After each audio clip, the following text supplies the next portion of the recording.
আমরা TET pass করলেই মনে করি যে আমরা চাকরি মাস্ট, এটা একটা ইলিজিবল হলো সে চাকরির জন্য।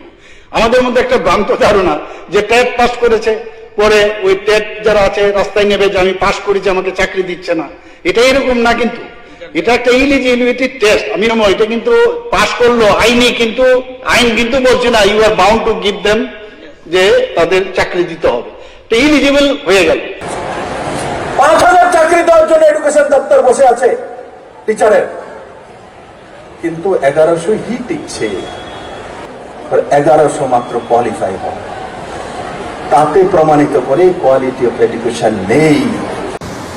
আজকে এই মুহূর্তে ১২,০০০ শিক্ষক দিতে পারি আমি চাকরি দিই। এই মুহূর্তে এই মাসে ১২,০০০ শিক্ষক দিতে পারবো। কোথায় লোক?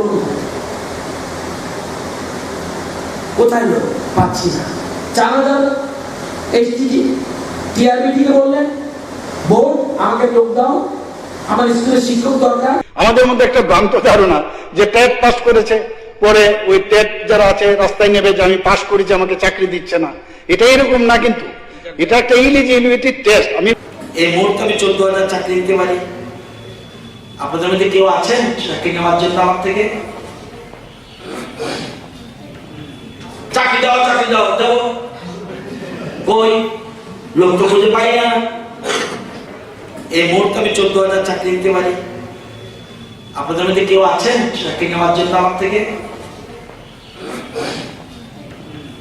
চাকরি দাও, চাকরি দাও, দাও। কই লোক তো খুঁজে পাই না।